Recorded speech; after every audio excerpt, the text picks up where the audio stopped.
While we've seen plenty of COVID cases this year, there's one thing we haven't. I think what's really unusual is that there basically was no flu season last year. It's been virtually non-existent. But what does it mean going forward? As you're about to hear, there are competing theories about what to expect in the future for the flu. Take a look at this map. It's data from the CDC, which tracks influenza cases across the country. As you can see, Illinois experienced minimal flu-like illness for the entire season thus far. We thought from the mitigation efforts that we do for COVID-19, that might decrease the infection rate of influenza. So I think that's one answer, is that we're masking, we're social distancing. So what could happen next? But in talking to some of my colleagues who are virologists, they are also concerned that what this may lead to is that maybe some wild strain of influenza can come out because it's always fighting for survival. That theory doesn't resonate with Chris Brook, an assistant professor of microbiology at the U of I.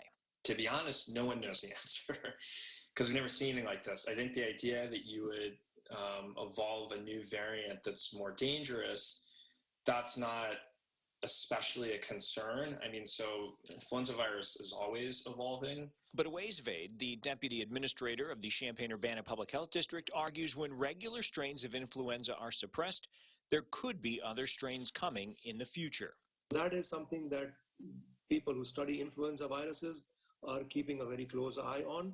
Dr. Robert Healy, the chief quality officer at Carle Foundation Hospital, says the theory isn't something he's heard discussed.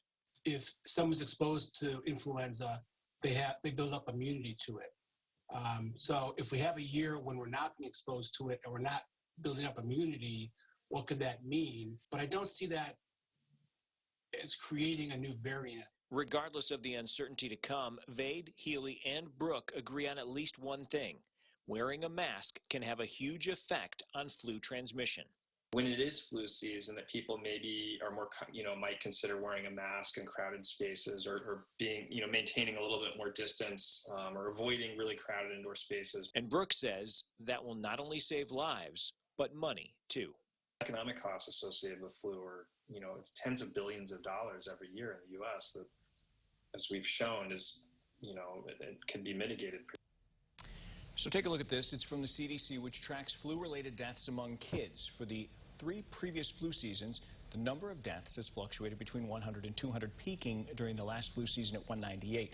And your eyes do not deceive you. There has only been one pediatric death associated with the flu this season.